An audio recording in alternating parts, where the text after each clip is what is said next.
Hi folks, welcome back to the series on Building Stress Resiliency. My name is Jamie Sable and I'm a registered psychotherapist and marriage counselor in downtown Toronto.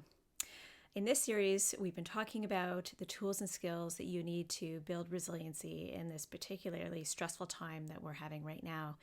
In the last few sessions, I've been talking about relationships, conflict, and communication. In this session, I just want to go through a brief three-step process of how to authentically apologize to somebody. When we've injured another person that we care about, it can be really difficult. There is a sense of guilt and shame that that often comes up when we know we've hurt somebody, and it's so hard to be able to say, I messed up. I dropped the ball. You're absolutely right. But that's exactly what we need to do in order to work through this particular issue with our partner. So I just want to walk through this three-step process that you can use in your relationships and test it out. Let's see how it goes. So the first step is to actually just say, you're right. If that person was right, you want to actually say the words, you're right. Okay? I did mess up. I absolutely did drop the ball. I made a mistake. You're absolutely right. That's step one. Step two is the words, I'm sorry. And this is really hard to do because, again, as I said earlier, we have a tendency to go into such a deep place of shame. And that can be really, really difficult because there's some part of us that says, you're a bad person. You did this. You are a bad person. And there's sort of a blanket statement of who we are, and it feels so bad. And so if we somehow take ownership of this, it's going to be so painful.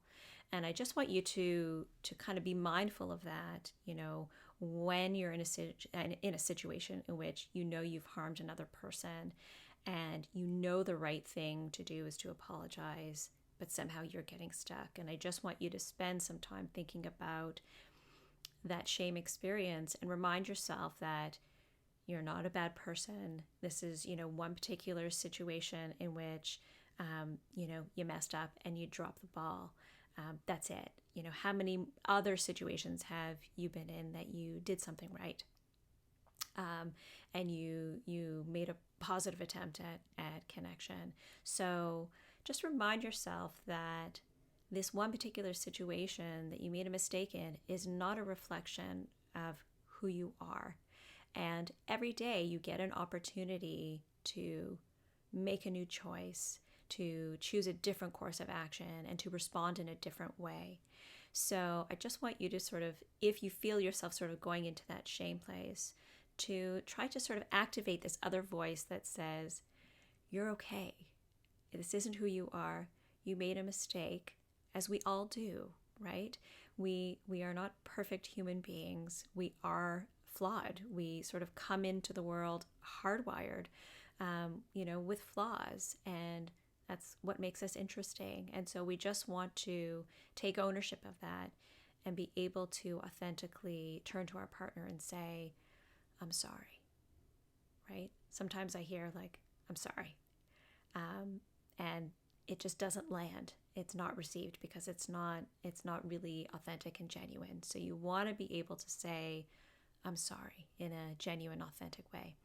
And then the third piece of this is, how can I make it up to you? Or how can I fix this? Because I think what a lot of people do is they take it upon themselves to resolve the issue in a way. They say, okay, I'm going to fix this by making dinner. And I'm going to spend a lot of time preparing this wonderful meal, when really that's not what your partner wants. That's not what your partner needs. So it gives your partner the opportunity to say, what I need is to spend, a night with you, or, what I needed was to hear you ask that question. I'm here. What do you need? How can I fix this? And that in and of itself can sometimes be what your partner needs. So again, step 1, you're right. I dropped the ball. I messed up. Step 2, the words, I'm sorry. And step 3, how can I fix this, or how can I make this up to you? Give it a shot. Let me know how it goes. I'm always here, so please, provide feedback. And it's always great to get experiences from people. So try it out and stay in touch with me.